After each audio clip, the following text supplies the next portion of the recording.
much available to second him. And this should be the spirit even for our chairs of committees, not just their vice chairs, even the rank and file of the committee membership. It is good to allow them to move bills and motions, so that is the only way even our new members will learn what happens in the House, Honorable Speaker.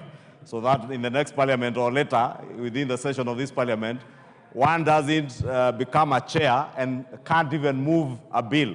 And you have seen it, Honorable Speaker, chairs of committees standing up and they do not have no idea on how to move a bill, how to move a motion. These are your chairs.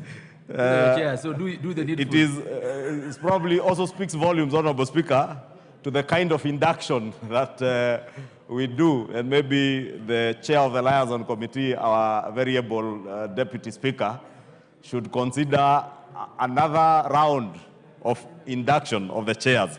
But Honorable Speaker, in seconding this motion, Honorable Speaker, as the Honorable Owen has very ably articulated all the acts of Parliament that are being touched by this miscellaneous amendment bill, including the Children's Act, the Copyright Act, the Scrap Metal Act, the National Employment Authority Act, the Fisheries Management and Development Act of 2016, the Energy Act, the PPP Act, or rather the Public-Private Partnerships Act of 2021, the Parliamentary Service Act of 2019, and the Judicial Service Act of 2011.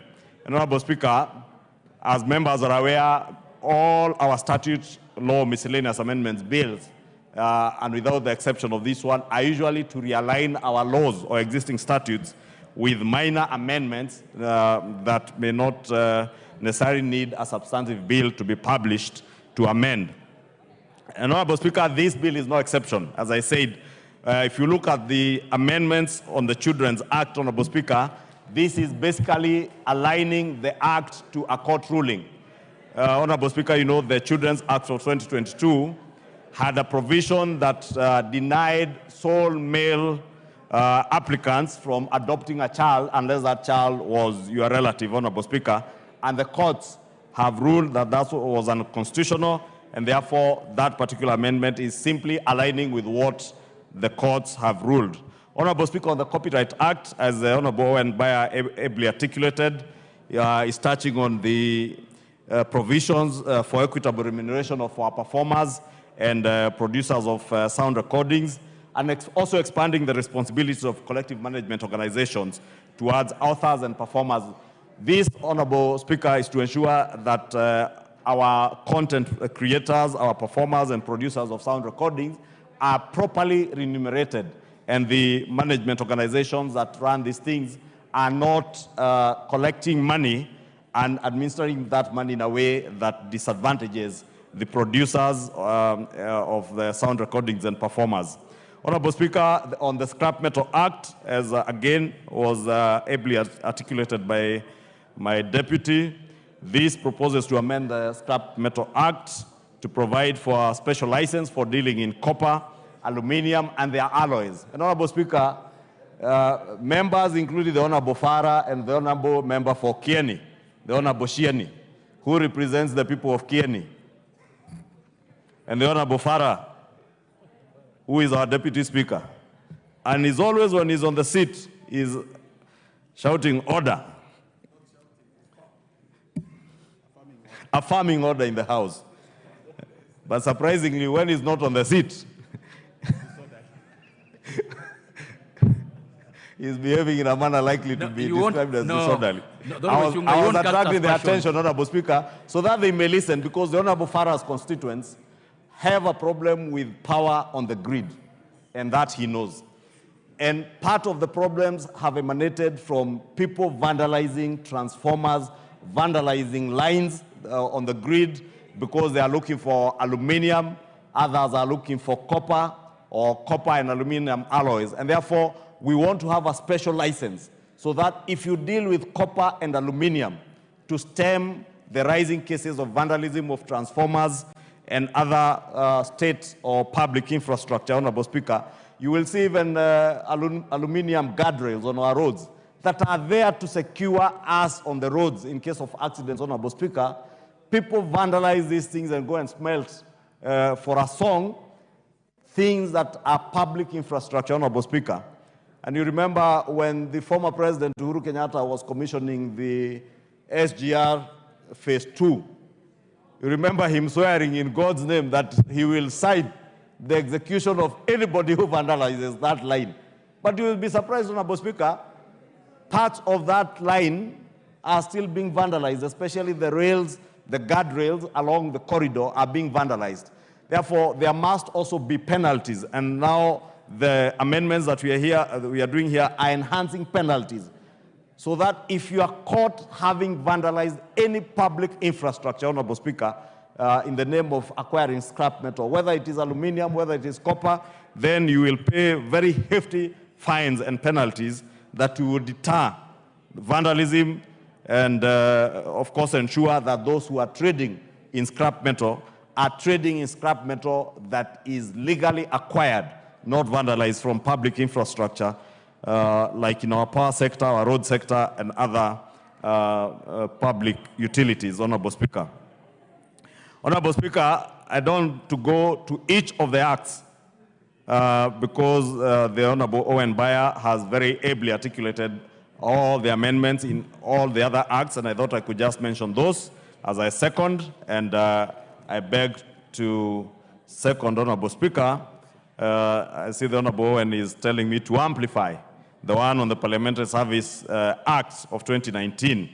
And Honorable Speaker, as he mentioned by passing, the proposal seeks to provide that the Commission, and that is the Parliamentary Service Commission, shall be responsible for performing functions necessary for the well-being of members and staff of Parliament, including settling of your mileage reimbursement rates and other facilitation relating to the management of state officers of Parliament.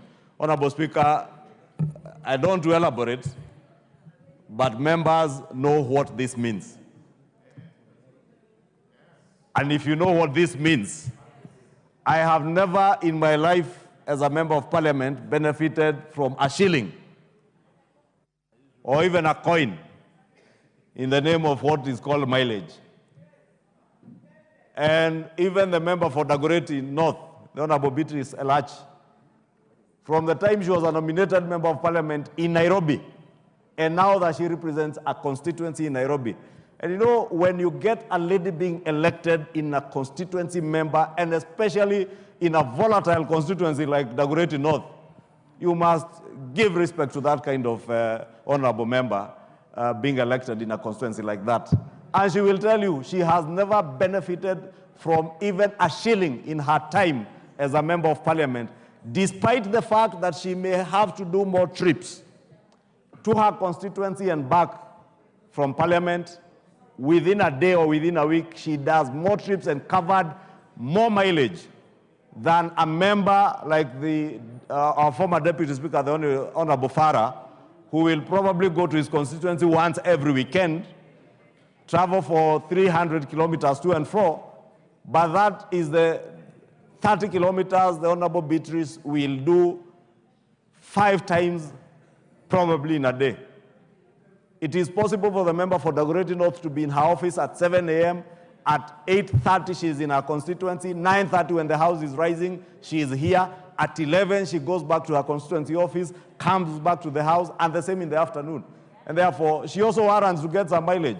But we have never gotten, we have never had it to be an issue. But those who benefit, you will appreciate the work that the Parliamentary Service Commission does and why there is need now to align the Parliamentary Service Act with those functions of ensuring that they are taking care of your well-being as members, and also staff, our staff who are doing a very good job for us, so that all their welfare matters and well-being are catered for by the Parliamentary Service Commission and not any other body out there. And you know what I mean. And if you don't know, please know it is any other body out there. And I have not mentioned any other body. I have just said it is important that just like the Judicial Service Commission deals with judicial officers in the judiciary, this Parliament is an independent arm of government, just like the judiciary is an independent arm of government. And therefore, we must not be treated any differently. If the Judicial Service Commission takes care of the well-being of the members of the judiciary and their staff. We also need to align our Parliamentary Service Act so that our own commission takes care of your well-being. And you need not have any apologies, having a commission to take care of your well-being, even those who benefit from mileage. You benefit from mileage because of the distance you come from in your constituencies. And you know, somebody who is traveling from Tiati, like the women rep for Baringo County, when she moves from Tiati, close to 800 kilometers away from the CBD, I must appreciate what she has to go through as compared to me, who will move a mere 15 kilometers to Kikuyu and back. The farthest corner of my constituency, I think, is about 40 kilometers from here. The farthest corner where I border with Kajiado County and one tip of Narok County. But Honorable Speaker, you know, even as we engage in other debates, including the one man, one woman, one vote, we must be cognizant of the kind of country that we all live in and appreciate each other as Kenyans. It is God who placed us in our various destinations where we call home, and nothing makes the Honorable Farah or the Honorable Lesuda not come to live in Kikuyu. Today I represent a constituency just outside Nairobi, and because of the proximity to Nairobi, we are hosting Kenyans from all walks of life, from Garissa, from Mandera, some from Tiati, some from Western Kenya, some from the far north, as far as Marsabit County. And they are Kenyans who have every right to live in Kikuyu and in Kiambu. Honorable Speaker, I was telling somebody yesterday, in another 20 years or 10 years from today, I may not be a member of parliament for Kikuyu. I do not know who will be the member of parliament for Kikuyu. But any child who has grown up in Kikuyu and knows Kikuyu, irrespective of where they come from, can be elected as a member of parliament in Kikuyu. I will not be surprised, Honorable Speaker, if at one time the governor position in Kiambu goes to somebody who does not originally hail from Kiambu. That is the beauty for democracy, and that is the kind of country we want to build. Today we have elected a president who many believed that there are communities that would never vote for a president from the Rift Valley. But we elected a president on the basis of what he espoused, what he stood for, not on the basis of where he came from. That is why, Honorable Speaker, elsewhere we have taken time, painfully, to stand for what is right, not what is politically expedient and what you think is politically popular in your village, but what is right and good for Kenya. I said yesterday, Honorable Speaker, Kenya is now playing at a global stage. We are globalizing our country. We cannot afford to dwell on village matters now. We cannot villagize, if there is such a word as villagizing. If there is globalizing, please let us not villagize our country. We have a beautiful country. Yes. A beautiful country that we cannot afford to villagize. Yes. A beautiful country where our president has placed on a global stage. Yes. And it is that globalization that we should be focusing on, not villagizing a beautiful country like Kenya. And I want to plead with all of you as members of parliament. Yes. Please, as you are told by the president on Madaraka Day, you are bestowed with a very dignified position as members of the National Assembly of Kenya. National Assembly, that's why you're called MNAs, members of the National Assembly. Not members of some village assemblies, not members of your county assemblies. You are members of the national assemblies to espouse that what is of national good and the greater public good in the nation of Kenya. Honorable Speaker, with those many remarks, because I can see I'm short of time. Let me just close by saying that there is a famous saying, which I could quote, that says you can't build a kingdom with someone who still wants the attention from the village. We will not build our nation if we still want attention from our villages. Let us build a nation where we need and seek attention of the nation of Kenya, not the attention of your villagers. With that, I second.